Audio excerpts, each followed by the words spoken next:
Good day, and thank you for standing by. Welcome to the NOV Q4 2025 earnings conference call. At this time, all participants are on a listen-only mode. After the speaker's presentation, there will be a question-and-answer session. To ask a question during the session, you will need to press star 11 on your telephone. You will then hear an automated message advising your hand is raised. To withdraw your question, please press star 11 again. Please note that today's conference is being recorded. I will now hand the conference over to your speaker host for today, Amy D'Ambrosio, Director of Investor Relations. Amy, please go ahead. Welcome, everyone, to NOV's Q4 and full year 2025 earnings conference call. With me today are Jose Bayardo, our Chairman, President, and CEO, and Rodney Reed, our Senior Vice President and CFO. Before we begin, I would like to remind you that some of today's comments are forward-looking statements within the meaning of the federal securities laws. They involve risks and uncertainty, and actual results may differ materially. No one should assume these forward-looking statements remain valid later in the quarter or later in the year. For a more detailed discussion of the major risk factors affecting our business, please refer to our latest Forms 10-K and 10-Q filed with the Securities and Exchange Commission. Our comments also include non-GAAP measures. Reconciliations to the nearest corresponding GAAP measures are in our earnings release available on our website. On a U.S. GAAP basis for the Q4 of 2025, NOV reported revenues of $2.28 billion and a net loss of $78 million, or 21 cents per fully diluted share. For the full year 2025, revenues were $8.74 billion and net income was $145 million, or 39 cents per fully diluted share. Our use of the term EBITDA throughout this morning's call corresponds with the term adjusted EBITDA, as defined in our earnings release. Later in the call, we will host a question-and-answer session. Please limit yourself to one question and one follow-up to permit more participation. Now, let me turn the call over to Jose. Thank you, Amy, and thank you, everyone, for joining us this morning. I want to start by recognizing and thanking Clay Williams for his leadership and his lasting impact on NOV. Clay served as NOV's CEO for over 10 years, but he helped build and shape this great organization and its incredible culture over nearly 30 years. As CEO, he led this company through some of the most challenging industry cycles while setting a high standard for integrity, perseverance, and commitment to all of NOV's stakeholders. NOV is the great company it is today due to his exceptional leadership, and all of us wish him the very best in retirement. Turning to our results, NOV delivered an outstanding Q4 to cap off a solid year, executing well in what continued to be a turbulent market environment. Q4 revenue improved 5% sequentially, but decreased 1% year over year against a global drilling activity decline of 6%. EBITDA was $267 million, up $9 million sequentially. For the full year, revenue decreased 1% to $8.74 billion, and EBITDA exceeded $1 billion for the third straight year, despite a challenging market environment. I'm proud of the way our team performed and pleased by the demonstrated resilience of our diverse portfolio of market-leading technologies. We achieved a full-year book-to-bill of approximately 91% on a 15% increase in revenue out of backlog, and we ended the year with a total backlog of $4.34 billion. 2025 orders were led by demand for offshore production technologies, resulting in our offshore-related backlog growing more than 10% during the year, supported by demand for subsea flexible pipe, offshore construction equipment, and processing modules.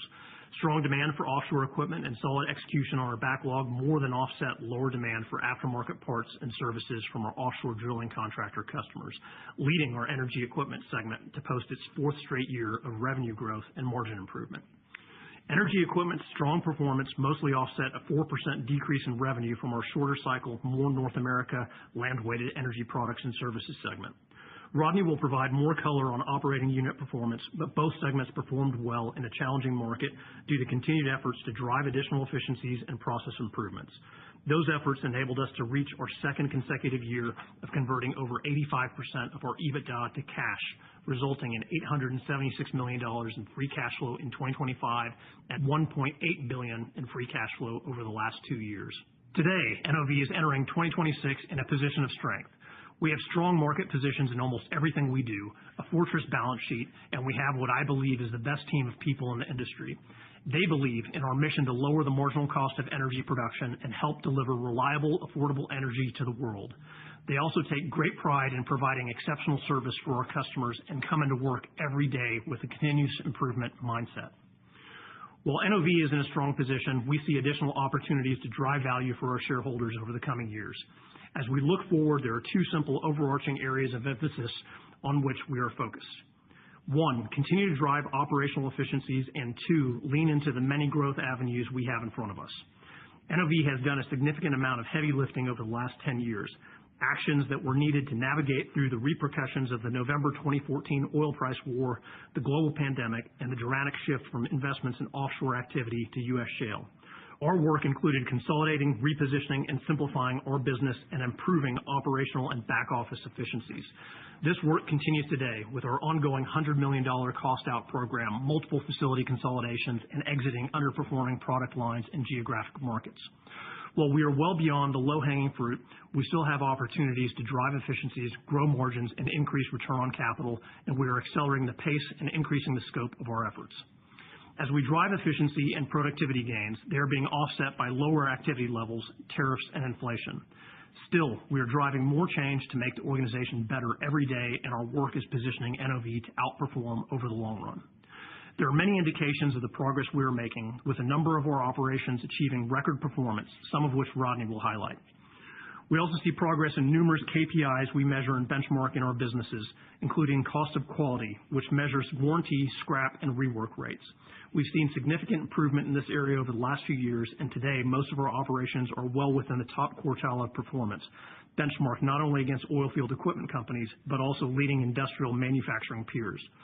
This also shows up in recognition from our customers, such as our subsea flexible pipe business receiving their top customers' Best Supplier of the Year award for the third consecutive year. We've also driven improvements in health and safety KPIs, such as total recordable incident rate and lost time incident rate over the last few years. Better HSE performance means our employees return home from work safely and in good health. Additionally, we are convinced that strong HSE performance reflects a culture that has pride, accountability, and ownership in its operations, which translates into higher quality, reduced downtime, and better service for our customers. Another sign of operational and process efficiency is our cash conversion cycle, which has benefited from the work we've done to improve all facets of our operational processes. We exited 2025 with a cash conversion cycle of 119 days and a working capital to revenue run rate of less than 22%, down from 143 days and 28.8% respectively in 2023, freeing up around $630 million of cash. While we will continue to focus on optimizing our portfolio, lowering costs, improving margins, and driving efficiencies to increase return on capital, the actions we are taking also enhance our ability to lean more aggressively into both organic and M&A growth opportunities. We've always been disciplined in our allocation of capital, but over the past few years, we significantly raised the hurdle related to our criteria for acquisitions. In 2025, we did not complete a single acquisition. It's not that we're no longer interested in pursuing acquisitions. We've just set a much higher standard for them. For us to pursue an acquisition, it should fit within one of three categories. One, core business technology bolt-on, meaning a business or a technology that replaces or supplements a current core offering. Two, direct consolidation opportunities. And three, larger acquisitions that already have scale, competitive advantage, and compelling growth prospects. Any acquisition must also be accretive to our margins, earnings, cash flow, and return on capital. Also, the more efficient our internal processes are, the better we are able to leverage NOV's global manufacturing, supply chain, marketing, and other functions to improve profitability and grow the acquired business, making our case for investment more compelling. We expect all of our businesses to be leaders in what they do. We must either be a top three player in the market or have a compelling strategy and path for how we get there. If we do not have an achievable path, we will plan to exit the line of business. Today, we are a top three player in most everything we do. The combination of technology leadership, exceptional service, and scale can be self-perpetuating, driving market leadership and additional growth opportunities. Complacency kills, and we will not lose sight of the continuous need to invest in product development and innovation. The success we are having with our new products and technologies is driving increases in market share, and additional growth opportunities become even more compelling with the type of market we see emerging in late 26 and into 2027. Our objective is not growth for growth's sake. It is about value creation. We will invest in areas where we have clear competitive advantages, high barriers to entry, technology differentiation, and a high likelihood of outsized market growth, all of which would be expected to result in investments that are accretive to margins and return on capital and drive value for our shareholders. Our market outlook naturally informs how we think about deploying capital, and 2026 will likely continue to provide a challenging market environment. However, our mid to longer term outlook is compelling. The current consensus view is that the oil market is currently oversupplied by between 2 to 3 million barrels a day. This is due to an oil supply wave coming from OPEC's unwinding of production cuts and from pandemic-era non-OPEC FIDs that are now coming online. Despite the excess supply, oil prices are holding up reasonably well due to geopolitical risk and increased storage capacity in Asia. However, with OECD inventories at the high end of their 5-year range and total global inventories that appear to be at their highest levels since 2021, there's downside risk to commodity prices. As a result, we are seeing customers take a cautious approach to the start of 2026, but we expect oil markets will start coming back into balance in the second half of the year, driving higher levels of customer spend and setting up a much healthier market in 2027 and beyond. Overall, we expect global industry spend and drilling activity to decline slightly year over year. In the U.S., we expect activity to be down mid-single digits year over year, due primarily to the low activity exit rate from 2025 and further declines in oil-directed activity that will be offset by higher activity in gas basins. Slightly longer term, we expect U.S. short cycle activity to remain sensitive to price signals, resulting in a modest recovery in activity by late 2026 and early 2027. We believe fiscal discipline among operators, due in part to concerns related to depth and quality of drilling inventories and the state of the service complex's asset base, will constrain activity growth. Capacity has moved overseas, and attrition from the wear and tear of equipment operating 24/7 has taken its toll. Any increase in activity levels will likely require a disproportionate amount of demand for capital equipment, creating a compelling market opportunity for NOV. Longer term, we expect U.S. activity to realize modest but consistent growth to maintain a long production plateau as unconventional basins continue to mature. In international markets, we expect activity will be flat to up slightly in 2026, driven by rigs going back to work in Saudi Arabia and by the expansion of unconventional activity in international markets. This increase in unconventional activity throughout the Middle East, Latin America, and Australia will continue to drive investments in the high-spec drilling, completion, and production equipment needed to efficiently develop these resources, almost all of which NOV provides. Additionally, we see meaningful potential in Venezuela for us to help get the industry back on its feet over the longer term. This will require significant investments in capital equipment. NOV has a long and proud history in the country that began back in 1949. We employed over 450 people there before we had to shut down our operations. Since then, we have continued to sell equipment and spare parts to support major IOC's Venezuelan operations. And just over the past several weeks, we've received new orders with a value that exceeds the total amount of revenue we've generated during the past several years while supporting this operator's activity in the country. Given our history operating in the country, we will quickly ramp up support for our customers when it becomes appropriate to do so. Moving to the offshore markets. First, I'll talk briefly about what we see in the construction space, then cover production and drilling markets. NOV is a leading provider of critical cranes and deck machinery for drilling rigs, offshore support vessels or OSVs, cable and pipe lay vessels, and wind turbine installation vessels or WTIVs. Demand for new WTIVs has been soft, impacted by cost inflation, supply chain pressures, and higher borrowing costs for developers. While we booked one order in 2025, the outlook for offshore wind has deteriorated, with the latest forecast for turbine capacity additions through 2030 down over 35% since this time last year. As a result, offshore wind contractors are cautious and there is poor visibility into future orders. However, demand for cable lay vessels needed to connect power from the still growing number of offshore turbines to shore has remained solid, with 2 orders in 2025, including one in the fourth quarter. We expect this level of demand to continue through 2026, with longer-term demand contingent on the ultimate pace of offshore wind development. We're seeing strong demand for our offshore cranes, with our operation reaching its highest level of revenue in over 10 years.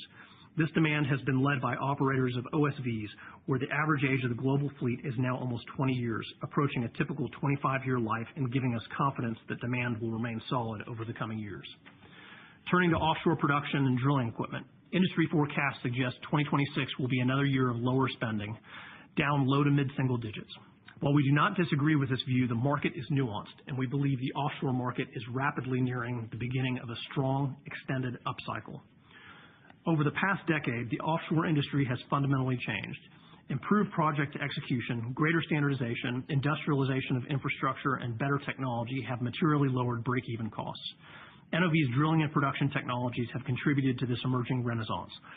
Our automation packages, digital solutions, and other equipment have improved drilling efficiencies, and the industrialization we've applied to building gas and fluid processing modules for FPSOs has helped lower costs. Additionally, operators are now benefiting from artificial intelligence using the latest processor chips that enable quicker iterations and better subsurface interpretations to reduce time, risk, and costs associated with deepwater exploration. All of this has meaningfully improved offshore economics, with break-evens in many areas now falling below $40 per barrel. Lower costs, along with a growing need to offset structural production declines, are increasingly positioning long-cycle offshore barrels to supplant short-cycle North America shale as a source of incremental supply that is needed to feed the world's growing demand for energy and which will reinvigorate offshore exploration. We're already seeing many IOCs planning to significantly increase their deepwater exploration budgets in the coming years, some by as much as 50%. In the offshore production space, we are leaders in providing most of the critical components outside of power and compression for FPSOs and mobile offshore production units. We also provide mooring and fluid transfer systems and other equipment for FLNG projects.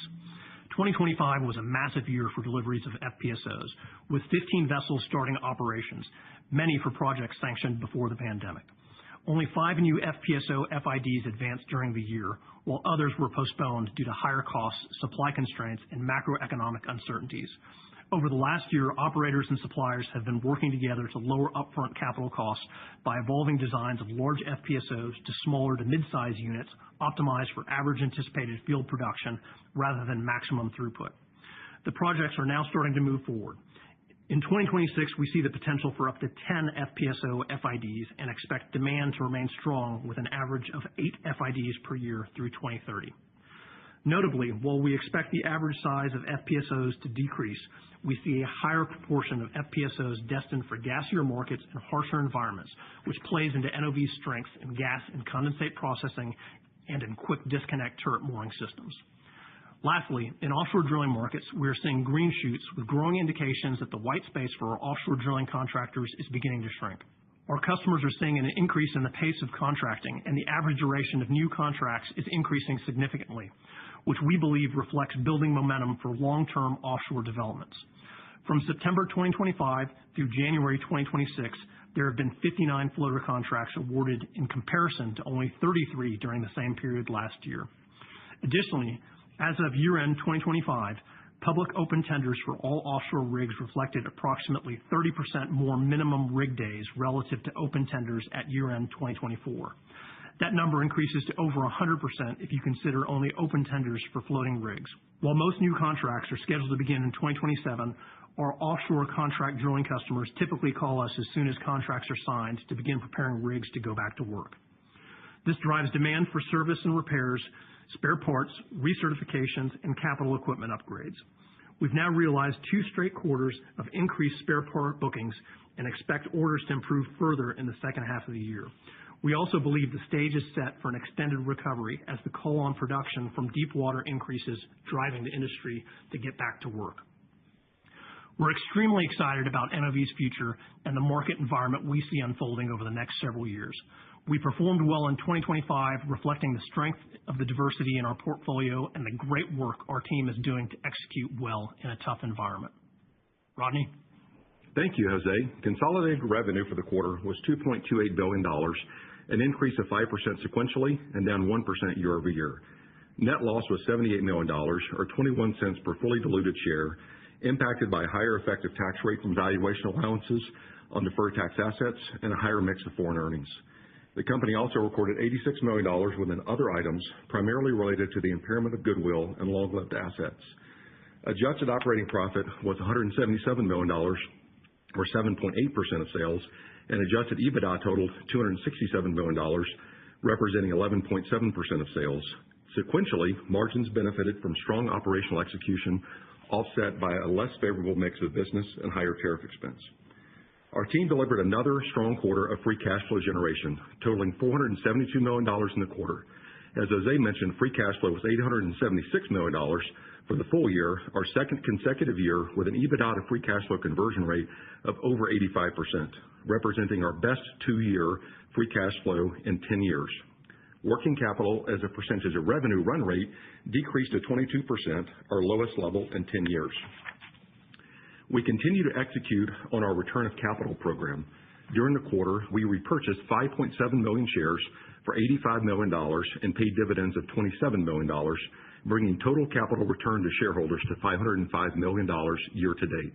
This includes a supplemental dividend of approximately $78 million paid in the second quarter. In the past 2 years, we've returned $842 million to our shareholders while increasing our cash balance by $736 million. Through our disciplined share repurchase program, our current shares outstanding are at their lowest level in 18 years. Our balance sheet remains strong with net debt to EBITDA at 0.2 times, and we remain committed to our return of capital framework. For the quarter, tariff expense was $25 million, increasing around $8 million sequentially. In the current regulatory environment, we expect our tariff expense to slightly increase in the first quarter, leveling off at a similar amount for the remainder of 2026. We're seeing an increased cost in our supply chains from secondary impacts from tariffs, including sizable increases for items like tungsten carbide. We continue to focus on our supply chain and execute strategic sourcing initiatives to reduce tariff impacts. Our efforts to reduce structural costs, standardize and simplify processes, and upgrade systems to improve productivity are progressing as planned. These programs are on track to deliver over $100 million in annualized cost savings by the end of 2026, although tariffs and other inflationary impacts remain headwinds. As Jose mentioned, we expect overall upstream spending to contract slightly from 2025 levels, with reductions in North America being greater than international and offshore markets. We expect this will lead to slightly lower revenue in 2026, with the results being more weighted to the second half of the year and full-year EBITDA in line to slightly lower than 2025. Given the strong fourth quarter collections and anticipated timing of progress billings on projects, we expect EBITDA to free cash flow conversion to decrease to between 40% to 50% for 2026. Capital expenditures for the year should be between $315 million and $345 million. Higher expected foreign earnings will likely lead to a higher effective tax rate of around 34% to 36%. Turning to segment results. Our energy equipment segment fourth quarter revenue was $1.33 billion, up 7% sequentially and 4% year over year. Adjusted EBITDA for the fourth quarter was $180 million, or 13.5% of sales, driven by solid execution on a higher quality backlog and further strength in our offshore and production-oriented businesses. As Jose mentioned, this represents 4 years of consecutive revenue and margin growth, with annual revenue increasing almost 60% over that time. Capital equipment sales accounted for 63% of the segment's revenues in the fourth quarter of 2025, increasing 8% sequentially and 15% year over year, led by growth in our subsea flexible pipe, process systems, and marine construction business units. Aftermarket sales and services accounted for the remaining 37% of revenue, growing 6% sequentially, but declining 12% year over year, which I will discuss momentarily. Capital equipment orders for the quarter were $532 million and $2.34 billion for the full year, resulting in a book-to-bill of 91% for 2025 and backlog at the end of the year of $4.34 billion. Orders during the quarter were led by a new build offshore jackup rig equipment package, additional scope on offshore production projects, subsea flexible pipe, subsea cranes, and a cable lay vessel. These bookings reflect the diversity of end-use markets where NOV has leading positions and technologies critical to our customers. We continue to have a constructive outlook on bookings and expect the full year 2026 book-to-bill to be near 100%. Our subsea flexible pipe business delivered another exceptional quarter, achieving its highest quarterly revenue and EBITDA on record for the second consecutive quarter. Backlog since the end of 2023 has doubled, while annual shipments have increased around 50%. Margins remained robust, driven by better quality backlog and operational execution. Production levels set new records as the team continues to produce high-quality, on-time deliveries, earning further recognition from customers for reliability, quality, and consistent execution. Another sizable project was booked in the fourth quarter, and we expect strong bookings in the first quarter of 2026. Given the expectations for growth in greenfield projects, tiebacks, and an increased need to replace aging pipes, the outlook for this business remains bright. Our marine and construction business achieved an upper single-digit increase in revenue sequentially and a sizable increase compared to the fourth quarter of 2024, driven by higher revenue from cranes as well as pipe and cable lay systems.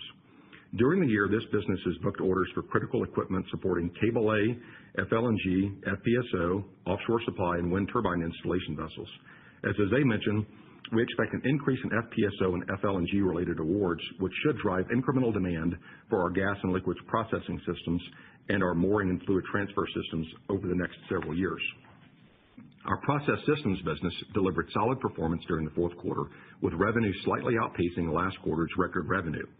Compared to the fourth quarter of 2024, revenue was up more than 40%, supported by continued strong activity across offshore production and onshore gas markets, particularly in the Middle East. For the full year, the business delivered more than 30% growth, reaching its highest ever revenue and EBITDA. Bookings for the year doubled compared to 2024. During the quarter, the business secured key awards for a gas dehydration unit in Saudi Arabia and an expansion of scope in existing North Sea project. Representing over 40% of 2025 business unit bookings, demand for MEG systems remains strong, driven by offshore projects and large onshore gas field expansions. Also, the business is seeing increased opportunities for brownfield applications in our produced water technologies. Our book-to-bill over the past 3 years in subsea flexible pipe, process systems, and marine construction has exceeded 120%, with backlog growing nearly 40%. These businesses represented over 70% of total energy equipment bookings for 2025, and we anticipate continued strong demand as momentum builds and FIDs increase in offshore markets. Revenue from our drilling capital equipment business during the fourth quarter experienced a year-over-year decline in the low teens percentage range, but notably increased nearly 10% sequentially. We're encouraged by recent contracting activity among our offshore drilling customers, which helped capital equipment orders improve sequentially. We delivered our 14th high-specification land drilling rig manufactured in Saudi Arabia and expect a solid cadence of rig deliveries in 2026 and beyond. And as previously mentioned, we secured a drilling equipment package for a new-build jackup rig being constructed in Saudi Arabia. Continued engagement with customers as offshore tendering remains active is leading to an increase in demand for select upgrade opportunities, including BOP-related equipment, managed pressure drilling, and automation and robotic systems. We're having more constructive dialogue around future opportunities, positioning the business to benefit as offshore drilling activity should improve later this year and into 2027. Revenue for intervention stimulation capital equipment declined 10% year-over-year, but increased substantially compared to the prior quarter, driven by solid demand for coiled tubing equipment and wireline equipment. During the quarter, we shipped new coiled tubing equipment to the North Slope and the UK, and wireline equipment throughout the Middle East. New orders included 2 dual-trailer large-diameter CTU units with 50,000-foot reels and injectors.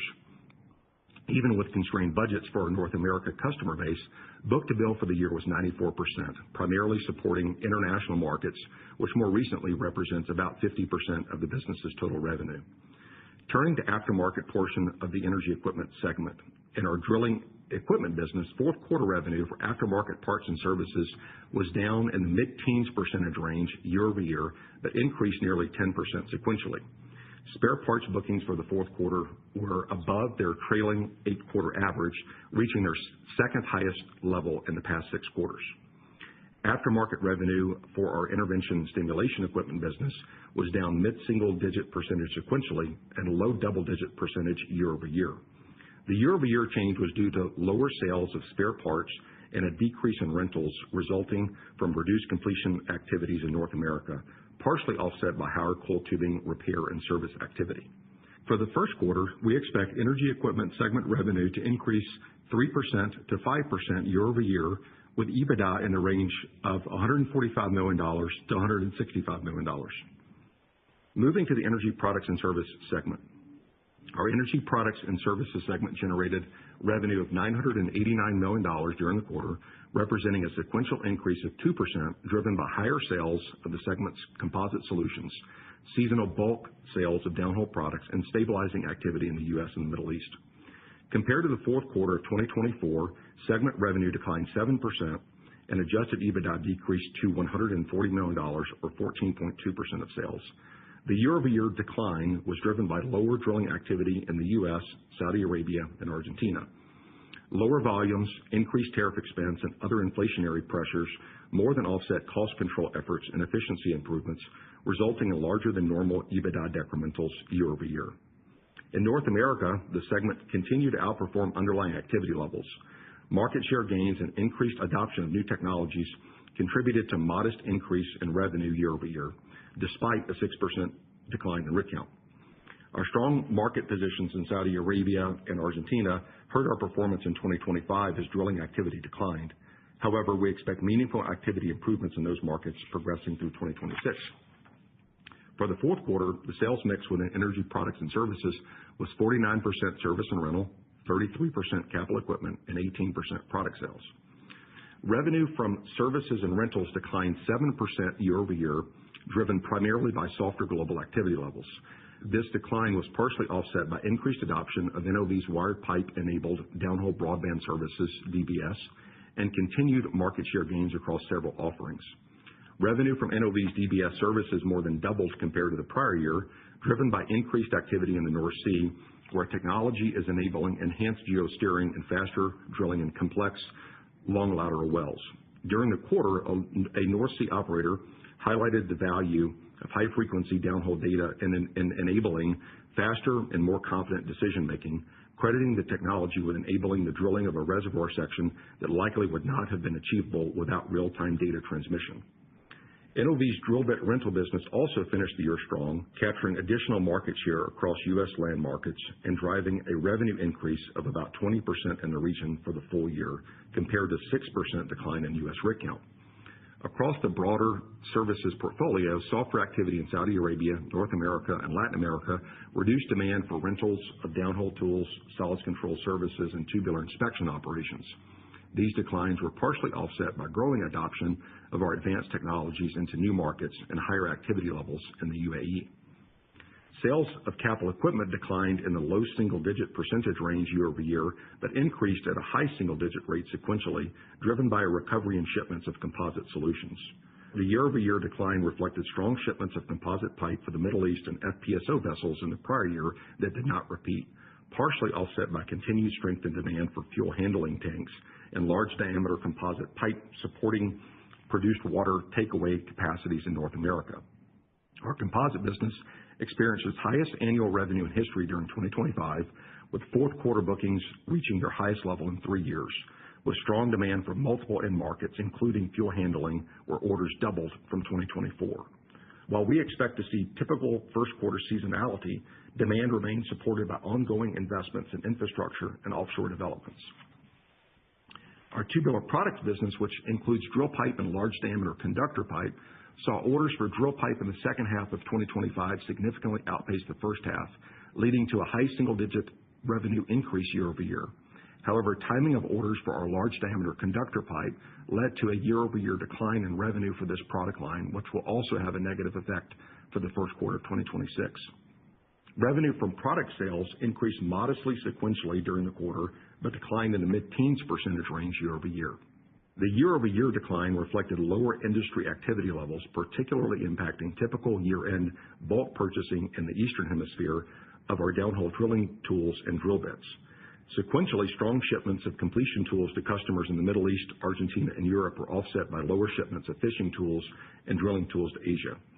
For the first quarter of 2026, we expect our energy products and services segment to experience a seasonal decline consistent with prior years, translating into revenue that is down 6 to 8% year-over-year, with EBITDA between $105 million and $125 million. That sums up our financial results for the quarter and for the full year. If we take a step back, our adjusted EBITDA for 2023 was $1 billion, with 2025 improving about 3% to $1.03 billion, despite significant market headwinds. Over that time, North America rig count declined 15%, Saudi Arabia rig count declined over 10%, and the offshore floater count declined 4%. Additionally, changes in trade policies resulted in tariff expense of over $50 million in 2025. Nevertheless, NOV generated $1.8 billion in free cash flow during that 2-year period, demonstrating the diversity and resilience of our portfolio. With that, I'll turn the call back over to Jose. Thanks, Rodney. As we go forward, NOV is in a very strong position. The near-term market environment may become more difficult, but we will further improve our operational efficiencies. We also intend to lean harder into growth opportunities that will generate value for our shareholders and that will be supported by a much more favorable market setup that we expect to emerge later in the year. I'd like to end by saying thank you to all our employees for delivering another solid year and for the dedication you have to our customers and to our fellow employees. I appreciate your focus on making NOV better every day. Our outlook is bright thanks to everything that you do. With that, we'll open the call to questions. Thank you. Ladies and gentlemen, to ask a question at this time, you will need to press star 11 on your telephone and wait for your name to be announced. To withdraw your question, simply press star 11 again. As a reminder, please limit yourself to one question and one follow-up per person. Please stand by for our first question. Now, first question will come from the line of Jim Wilson with Raymond James. Your line is now open. Hey, good morning, everyone, and thanks for all the detail that you guys always provide. Jose, Morning, Jim. Maybe on the offshore rig kind of expected ramp late this year going into 27, you guys have done an interesting job of kind of laying out like the FPSO opportunity set for you, which is a pretty wide range, from a revenue standpoint. Maybe if you could just kind of give us order of magnitude, how you're thinking about the order opportunity set for, spares and upgrades and all the different components that you're in discussions with on folks as they look to ramp back up, hopefully into the next couple of years. Yeah, thanks for the question, Jim. So yeah, as you can tell, we're pretty optimistic about the lay of the land in terms of what we expect to happen in the offshore space, both from an offshore production equipment standpoint as well as in the drilling environment.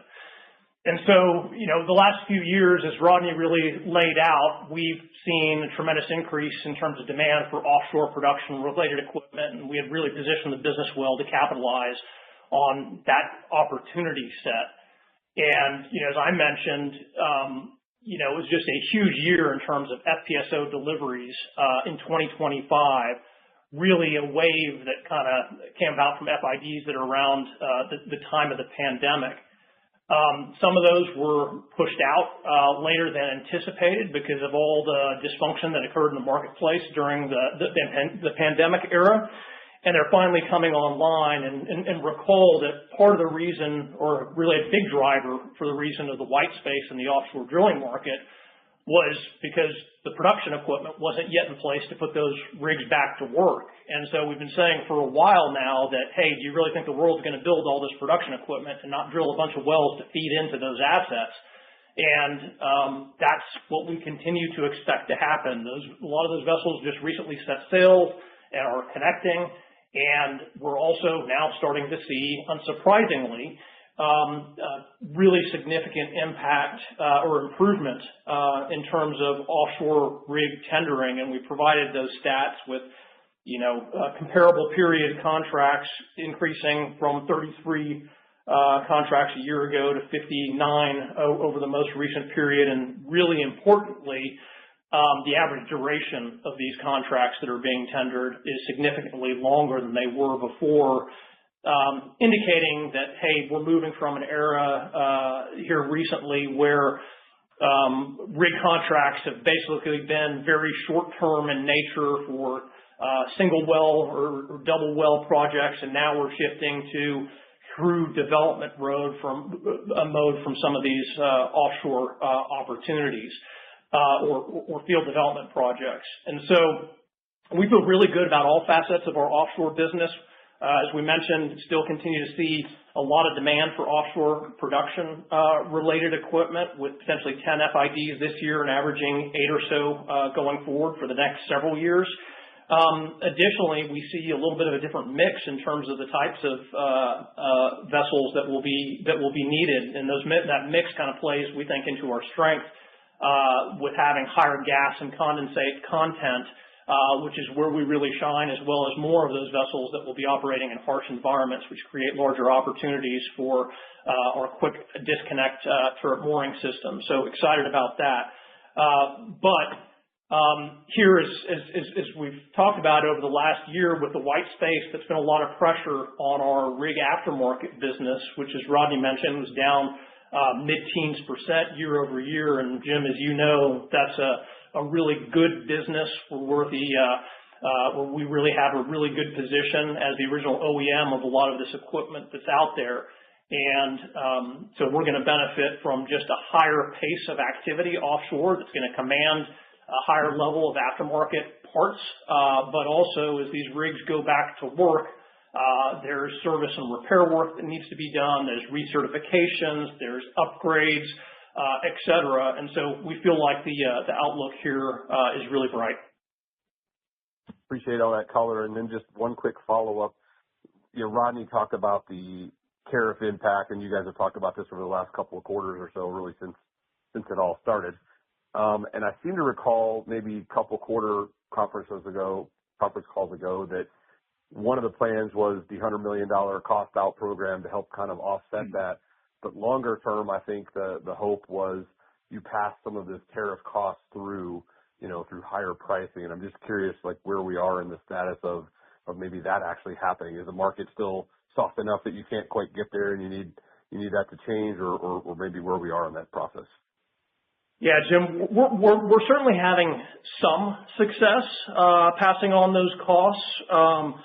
But as you can imagine, it is a difficult market environment to pass along those costs, right? We've seen a steady decline in industry activity over the last couple of years during a time period when, not only are we seeing heightened costs from tariffs, but also inflationary costs hitting in other areas. And so while in general, the number of areas that are experiencing large increases related to inflation, the number of areas has decreased a little bit. We're still seeing certain areas where there are really significant increases. Rodney highlighted the tungsten carbide.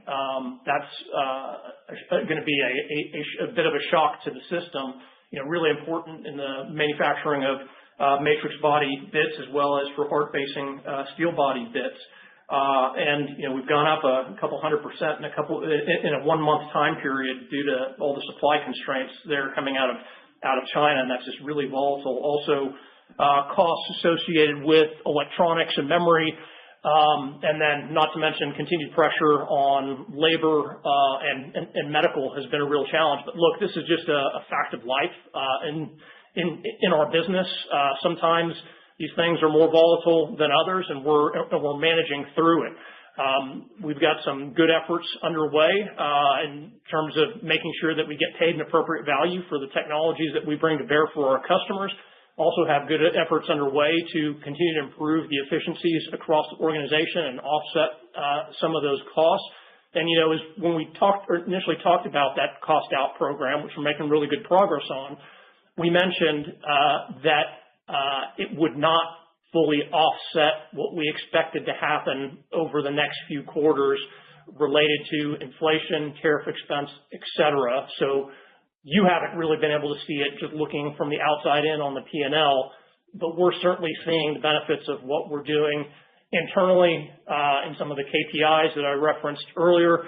And then as we progress through 2026, when tariffs will stabilize, assuming no other changes to the regime, and a larger amount of those cost savings come through, I think you'll really start to see more of that in the second half of the year. Got it. Look forward to that. Thanks. Thank you. Our next question comes from the line of Marc Bianchi with TD Securities. Your line is now open. Great. Thanks. Jose, you had some comments in your prepared remarks about M&A, and it sounded to me like the company, given the stuff that you guys have put in place over the last several years to sort of respond to the new world, is maybe in a better position to pursue M&A going forward. And I don't know, maybe that wasn't the intended takeaway, but just maybe frame for us how investors should be thinking about your intentions around M&A now. Yeah, thanks for the question, Mark. I think you You picked up on the general message, but let me clarify a little bit. Yeah, certainly, our focus has been a little bit more internal recently, really focused on cost outs, driving internal efficiencies, and really preparing to get ourselves ready to really capitalize on growth opportunities. And so it's really a mindset shift to a large degree in terms of having played defense in a very challenging market to really moving into the role of playing offense, and having really incredibly efficient processes, whether it's manufacturing, whether it's supply chain, whether it's back office processes, certainly helps in terms of being able to justify and validate M&A type transactions.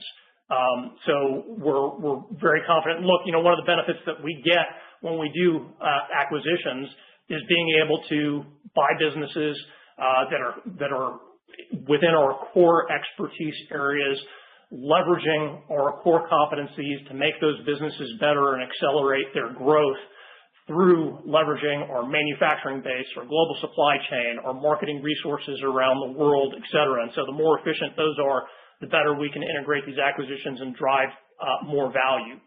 But the other part of what we were really trying to get at is that while we will lean into M&A a little bit more and try to be a little bit more aggressive, we're still going to be incredibly disciplined.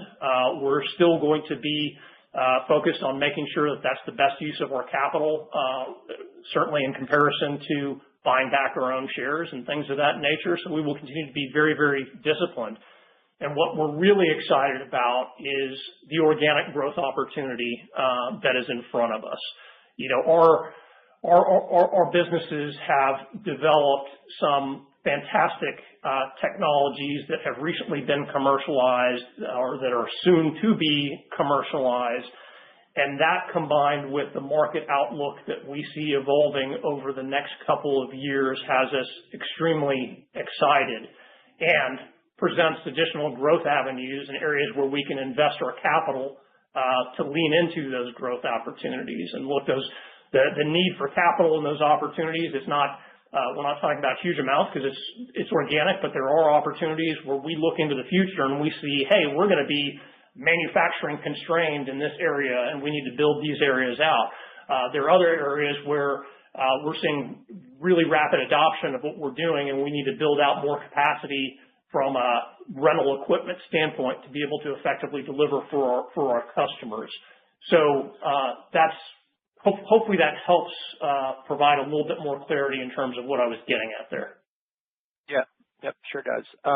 The other one I had was on the order outlook. I think, Rodney, you mentioned a near one book-to-bill. And within that context, you also talked about FPSO FIDs doubling in 26. So maybe help us think about, the range of scenarios. If you were to get your fair share and there are 10 FIDs for FPSOs, should we be comfortably above one? And then along those lines, how are you seeing 1Q shape up? Yeah, thanks for that question as well. And look, it's never over until it's over, but we feel really good about our prospects to win our fair share related to the opportunities that are out there. As I touched on earlier with Jim's question, there's some of those opportunities that really are areas in which we should do very well related to leveraging our expertise in high condensate gas processing and hearth environments. So we're excited about that. And look, if you think about kind of what we've done over the last several years, yes, this year was a 91% book-to-bill, but each of the preceding 4 years was greater than 100% book-to-bill. We've got a very healthy backlog today that has been driven by those offshore production awards, backlog of $4.34 billion. So while it's 91% for the year, we're only down $93 million year over year, and the outlook for this coming year is really good. Always tough to give precise guidance related to future awards. As you know, these are big and chunky typically, and they can push and pull from quarter to quarter. as we suggested here, we anticipate a relatively slow and cautious start to the year. So I think we'll be below 1 time book-to-bill in Q1, but for the year, we think things will even out, and we expect to be around 1 time. Great. Thanks for that, Jose. Thanks, Mark. Thank you. And our next question coming from the line of Stephen Gengaro with Stifel. Your line is now open. Thanks. Good morning. Morning, Stephen. Jose, I think you got Clay's words per minute down pretty pat. Had a lot to say this morning, Stephen. No, the commentary is great, and there's a lot of detail. I may be overthinking this, but when we think about the aftermarket business that you have, and given your large installed base, the amount. Do you have a sense for the amount that you serve of your installed base? And maybe more importantly, over the last couple of years, has the third-party ability to service existing assets dwindled at all from a competitive perspective? Yeah, it's a good question, Stephen. Look, it always ebbs and flows, and inevitably, people want to look for ways to do things more efficiently and more cost-effectively, and at times that leads them to go to the sort of proverbial shade tree mechanic.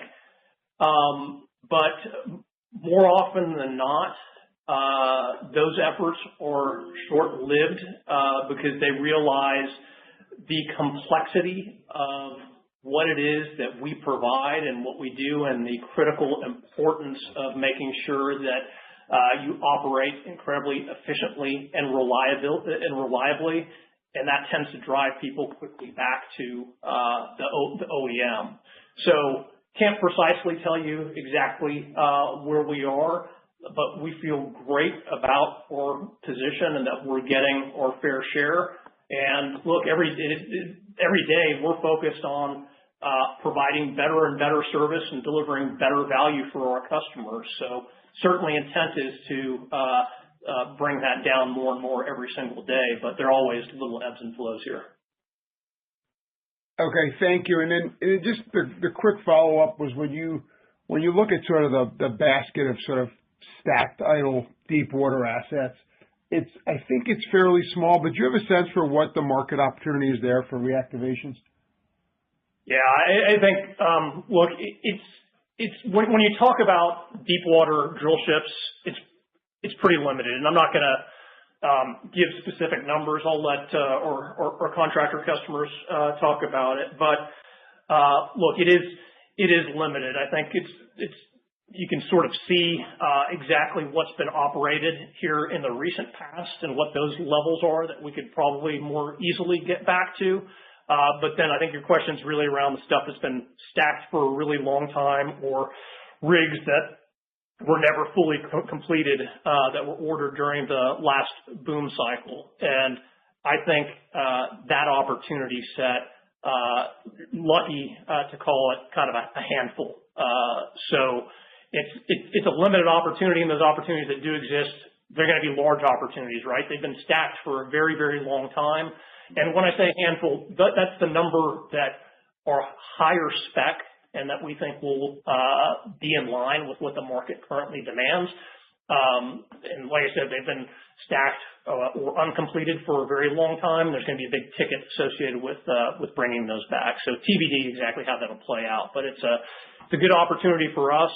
And then we see the market obviously tightening up very quickly, which means it'll be a very good market for our drilling contractor customers, and that's a good thing for the space. Great. Thanks for the details. Thanks, Stephen. Thank you. Our next question coming from the line of Dan Kutz with Morgan Stanley. Your line is now open. Hey, thanks. Good morning. Morning, Dan. Morning. So just going back to Venezuela, I was wondering if you guys could kind of quantify it all, maybe what the level of revenue you were doing back pre-sanctions when you had I think you said 400 employees in country, or kind of what the the equipment and spares revenue streams have been the last couple of years, which you said like the inbound that you've gotten is kind of a multiple of the annual revenue stream. So basically just driving at anything you could help us with as we're trying to kind of quantify the potential opportunity in Venezuela would be really helpful. Thank you. Yeah, Dan, fair question, but I think what I would point to is that I don't think kind of the history is the precise dollar amount isn't particularly relevant, right? There's been a lot of change in pricing, and more importantly, I think the market environment going forward is going to be very, very different. But look, you can do the quick math. Said 450 employees. Today we have a little over 30,000 employees, and so you can sort of figure out what the revenue per employee should be, and that's kind of in line with where we were. But the reason why I say it's not entirely relevant is because if and when the right fundamentals get put in place to really get back to work in the country, and what I mean by that is the right governance, the right laws and rules that allow us, and more importantly our customers, to go to work there, along with alleviating security concerns and all those sorts of things.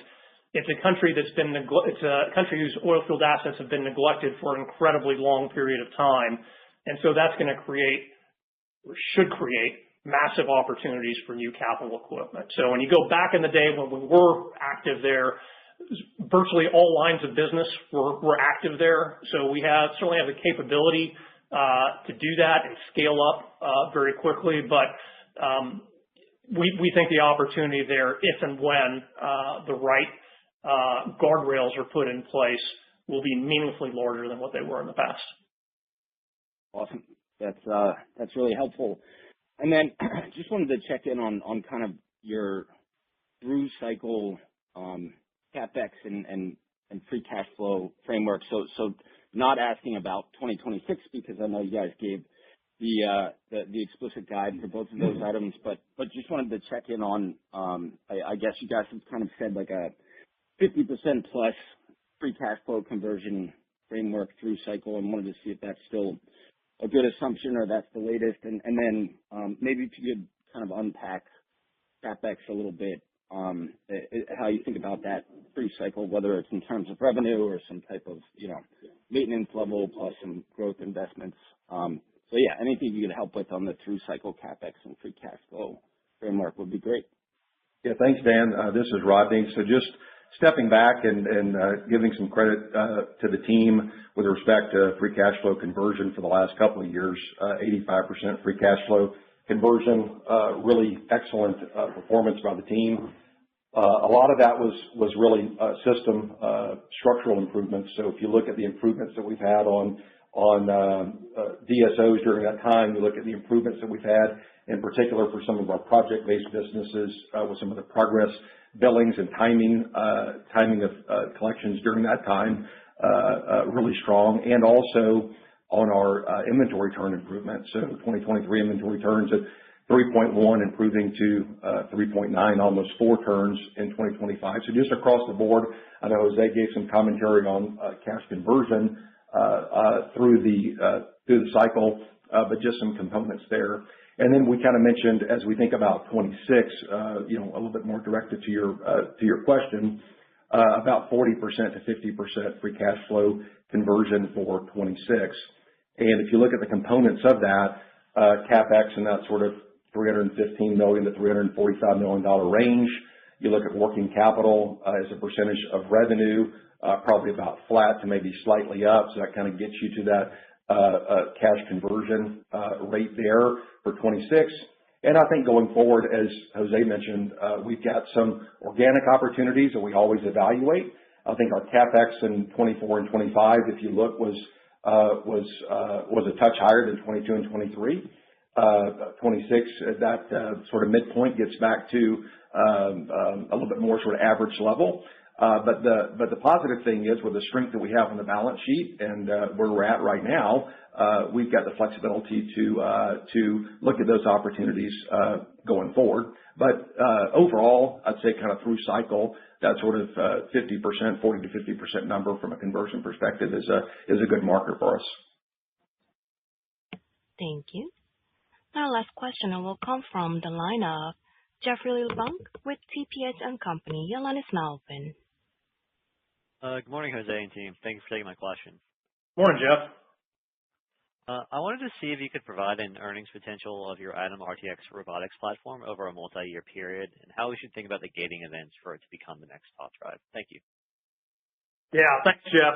Look, we are super excited about kind of what we're doing on the automation front, and really more broadly speaking on all things that we're doing digital wise. First of all, just a quick answer on the robotics piece.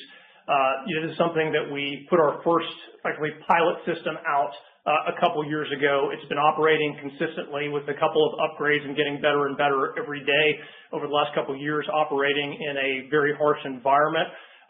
We've been working very closely with the drilling contractor customer and an IOC. This is a great stage that's set to where we're doing a lot of cooperation with industry partners to ensure that this is successful. And, we're working with two different IOCs and two different drilling contractors, and all four of those customers are really excited about what we're delivering with them out in the field. We currently have 3 rigs operating on land, 3 operating offshore, and we've sold around 27 to 30 robot arms, and we're having super constructive conversations with our customers about doing a whole lot more. So that's really about all I can give you on that front right now. But look, the other thing that I'm extremely excited about is the capabilities that we have under one roof related to data control systems and automation. Look, we've been in the data business for over 100 years. When we started an instrumentation business, obviously we've migrated from analog to digital on a lot of fronts, including data capture, aggregation, and now more and more high-speed downhole data transmission. Combine that with our world-class capabilities for control systems, then layer on top of that automation and robotics, and now the use of AI, and we're super excited about where we can take all this over the coming years. So really excited about our prospects there. Thank you for the color. I'll hand the call back to the operator. Thank you. Thanks, Jeff. Thank you. And I'll now turn the call back over to Mr. Jose Bayardo for any closing remarks. Great, Olivia. Thank you very much, everyone, for joining us here this morning. We look forward to talking to everybody again here in late April. This concludes today's conference call. Thank you for your participation. You may now disconnect.